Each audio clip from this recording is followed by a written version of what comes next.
Finn and I, we were talking about World War II. Oh yeah? Love that he keeps bringing a murderer into this house to discuss random topics. I thought you four were looking for World War II or something like that. Kinda. We were discussing the game Call of Duty, which takes place in World War II. Oh, World War II is no game. Well, there literally is a Call of Duty game called World War II, but I get what you're saying. No, I fought in World War II. What? You're lying. You call me a liar? Yeah, yes I am. I got so many stories from that time. Let me tell you. Sit down. Alright, let's hear this.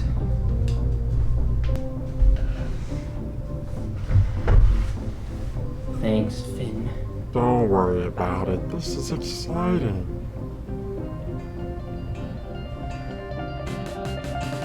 I'm back at the backlog. Been gone for way too long. I'm back at the backlog. Got so many games to play, dog. I'm back at the backlog. Donkey Kong expands my dog. I'm back at the backlog. Me and Carlo been fucking since dawn. I'm back at the backlog. Did you know that Carlo wears thongs? I'm back at the backlog. I really fucking hate this song. Yeah.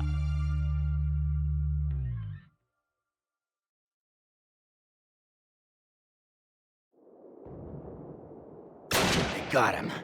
Damn.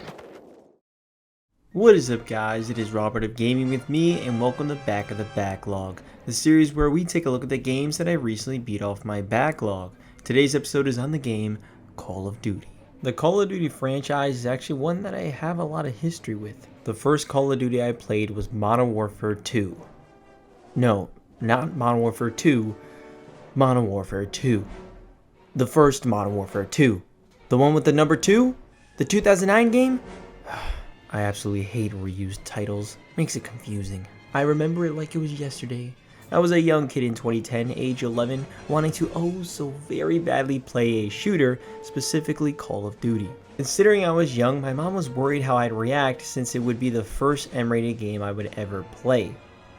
So initially, I was only allowed to play 30 minutes, which let's just say that first time around, I got very little done. It was the mission Cliffhanger, and I had to get accustomed to the camera and all of its controls.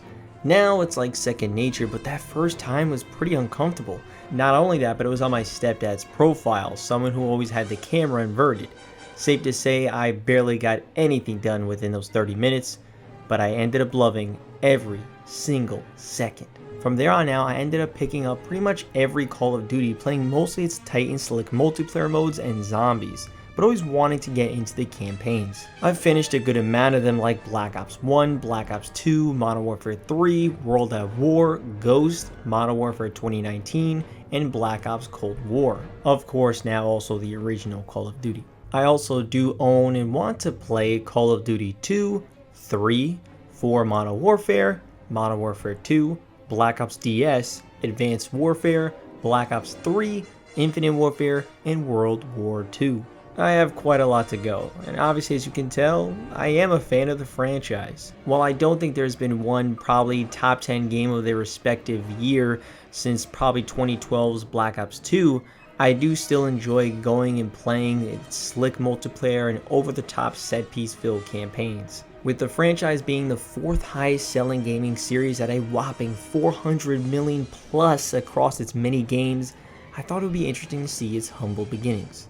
Call of Duty was released on October 29, 2003 in the US for PC. It was developed by Infinity Ward and published by Activision. While this was originally a PC game, it was later ported over to the PlayStation 3 and Xbox 360 in 2009 as Call of Duty Classic, and the Xbox 360 version is the version we are looking at today. With numerous sequels and changes over the many years, is the original Call of Duty any good? Well, here we are 20 years after its original release. Let's talk about it. Let's talk about the story first. The game is actually divided into 3 separate stories, all culminating into one.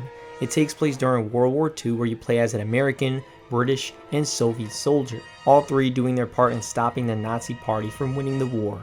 This was the era of World War II shooters, and Call of Duty in that way is no different from those, but you can't exactly blame Infinity Ward, as World War II is a truly interesting and horrific time period for the armies of the world. Killing Nazis in video games is just a very much acceptable thing, and you can do so much with that time period. Our planet has never had a war, only battles. What's the difference? Well, we've never had long periods of armies against each other. Only quick battles with millions dying. God damn, that's just as bad. Hey, we never had a war though. It starts off with a very cool tutorial training section, as you're actually at a training boot camp of sorts, like you're actually preparing for war. It's a very clever way of combining a tutorial with the game's overall story. It's also a place where you can just mess around, like grab your gun and shoot the instructor and see if anything happens. It does, and you have to restart it. I figured that, but look, I had to try it. Then I was messing around trying to quickscope with my sniper, a series staple and meme at this point in the later entries. After training, you get set into your first mission with a slideshow explaining your mission objectives. This is something that occurs a few times throughout the journey, and it gave some unique personality, like you are actually watching a presentation, leading into a journal entry mentally preparing you for this mission. Right off the bat, visually this game is pretty nice. Sure, it's not as realistic as the games today, but this early 2000s realism is quite nice, and its environment and level designs push it into a really solid direction. The atmosphere really captures the World War II aesthetic quite well, with the bunkers you infiltrate, the soldiers you encounter, and events you endure. It's just a really good setting and time period for a video game.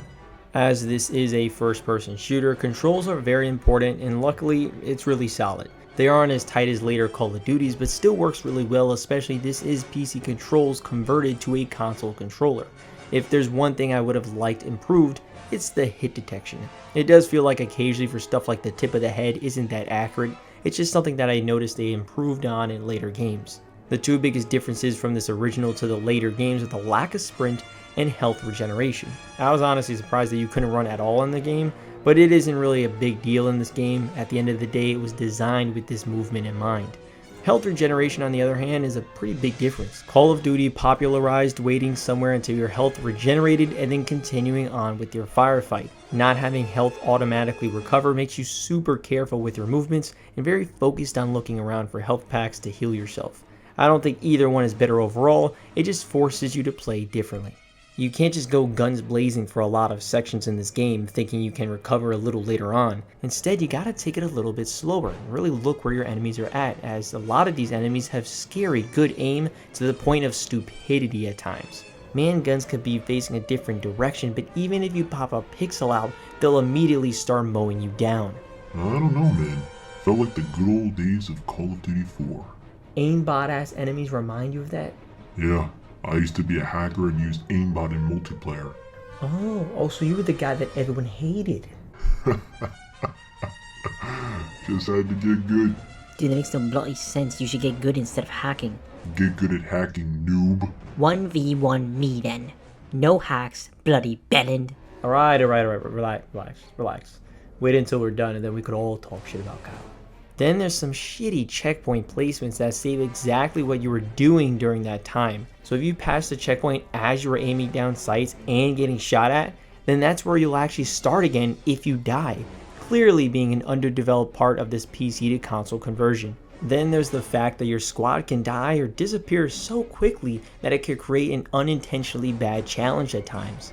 Those things combined can create some frustration in some sections. This is a Call of Duty game though, and like I said, I enjoyed them. They created a bunch of entertaining set pieces to go through right from the start. Going through the dark nighttime, feeling vulnerable out in the open with enemies shooting from you from the windows, lighting up the night sky. Trudging through the fields with your fellow army men, all with their own unique names, many dying right in front of you. It creates a very dark picture as you try to survive it all. Then you have on-rail set pieces, speeding through environments in a vehicle, blasting your way through it all. Although there was one on-rail section that had a pretty big difficulty spike that really required me to be perfect with my rocket usage. That was a bit obnoxious, but eventually got through it. There's a really cool indoor section where you have to save Captain Price, a fan favorite recurring character in the series. It's a tight indoor section different from the wide areas of the grassy fields. There was a point in the game where you have to hold down an area for 5 minutes waiting for reinforcements as the music got more bombastic as it went, which was great and felt powerful. Unfortunately, they do the same thing later on, but with no music and just a relentless horde of enemies for 2 minutes, which made it a lot less impactful. There's a section where you hop aboard a ship and take over it, pretending to be the enemy. You'll even drive a tank in the game, and while it is pretty cumbersome to control, it is a lot of fun to demolish buildings and the people in it. And then there's even the iconic D-Day storming on the beach. It's a brutal section with a dark atmosphere. You're in the middle of a boat that is rolling on in, and everyone around you is nervously looking around. It's completely different from anything else in the game, where you'll run around with no gun as you frantically find a leader who is alive to give some orders. All you see are gunshots, bodies dropping, and explosions right in front of you, completely dazing you. It's definitely one of the best and more memorable parts of the game. All these set pieces happen throughout the several campaigns you'll go through, creating a good variety of objectives and locations you'll experience. As it is a shooter, you'll be doing a lot of shooting with a lot of different guns. Later Call of Duty entries really honed in on the feel of each gun, making them feel and sound unique. There are genuine guns from Black Ops 1 that I would instantly recognize from its sound alone. This original Call of Duty just doesn't really have that. There's not a ton of guns in this game, understandably, and not many stand out on their own. Guns like the Thompson and MP40 just feel too similar, while I feel in a game like World at War there's a distinct difference. Really, I believe it just comes down to time, budget, scope, and experience. Stuff that naturally happens with sequels. Snipers are still super satisfying in general. It's always one of the best things to pull off in a shooter. A powerful sniper can make for great gunplay gameplay. My favorite gun overall might be the PPSH. It's the most unique feeling gun I feel, with its light noise and not too heavy recoil. My favorite gun is probably the golden gun from GoldenEye 64. Mine is the Portal gun from Portal, obviously. How about the plunger gun for Rayman Waving Rabbits? What is wrong with you guys? I'm clearly not talking about all of gaming. I was just following what they started. It's all Kylo's fault. I hate you all. Once you complete the 3 sets of missions from the different armies, you then get into the final chapter, which I'm now going to talk about just to let you know. These final few missions kinda all blend into one. It's a trio of missions, one from America, Britain, and then ending with Russia. But other than the final mission, it's pretty much the same stretch of snow to the end. There was a weird glitch I encountered where 4 soldiers just didn't move when I know they were supposed to talk and walk. I shot one of my men and they immediately just stopped talking and just looked at each other. It was pretty funny, but I definitely figured that was the case. The final mission was quite cool though. Infiltrating this building was a lot of fun, but it's just too short. I honestly think this is the one section that could have just been slightly longer with more build up to the end as you go through this building rather quickly. I do mean quickly, as it takes like 3 minutes. You'll charge through the halls with your comrades, taking out the Nazis until you reach the top. Once you get to the top, a fellow comrade will come out with the Soviet flag yelling, "Get the flag up fast! Hurry, comrade! Berlin is ours!"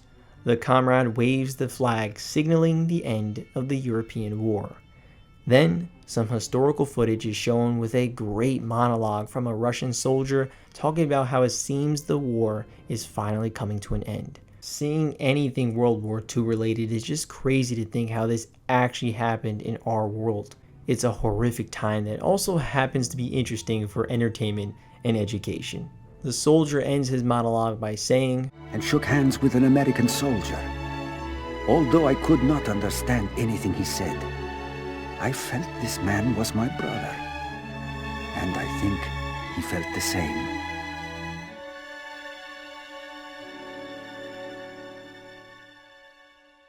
Then the credits roll.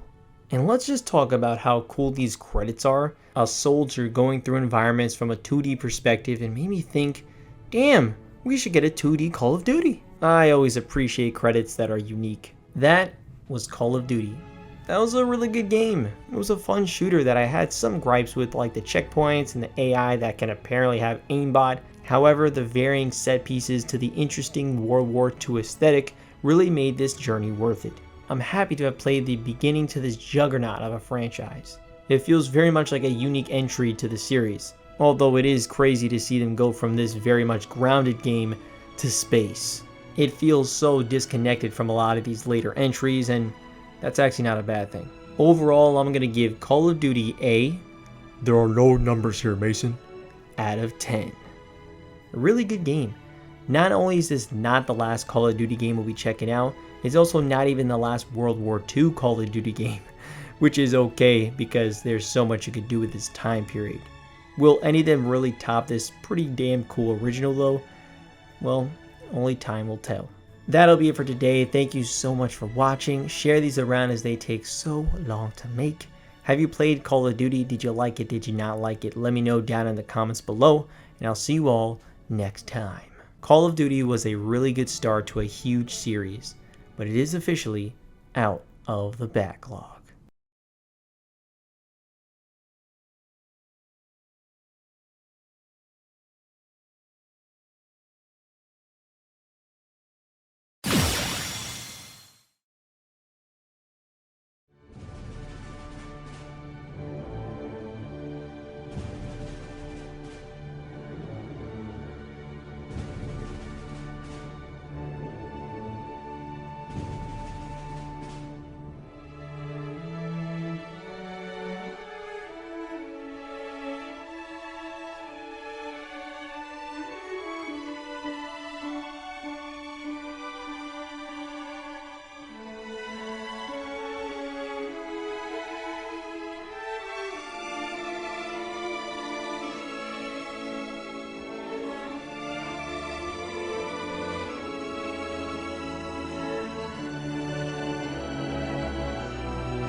I remember like it was yesterday. I'm listening. I landed into a town in the night, and it was so hard to see the Nazis in the windows. Wow, I can imagine. One day we were in the car, and I was shooting everybody, when we were around. Drive-bys in World War II were crazy. One time I have to save my captain from the Nazi prison. You're a hero.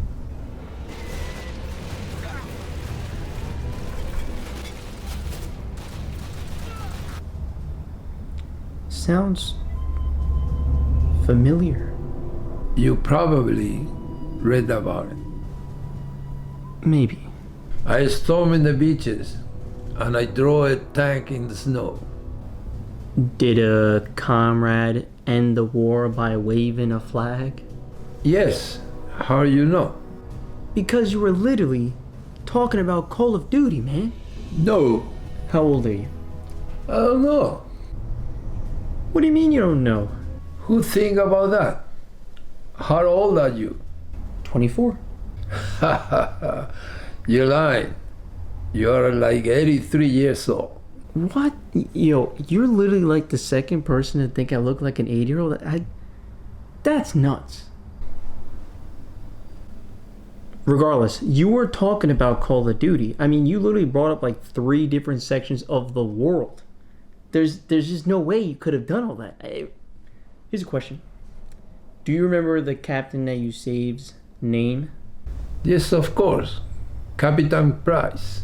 Captain Price. Yes. I'm leaving.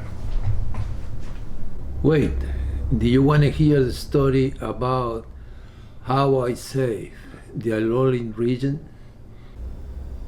What? Here, play this. They make a game about it.